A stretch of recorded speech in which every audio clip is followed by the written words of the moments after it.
నువ్వుంటే చూడవా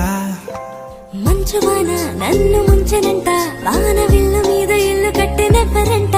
ఈ లోకమంతా నిన్ను చూసనంట ఏ దిష్టి నిన్ను తాకకుండా ఇంటిలోన దాచుకుంటా రంగు రంగు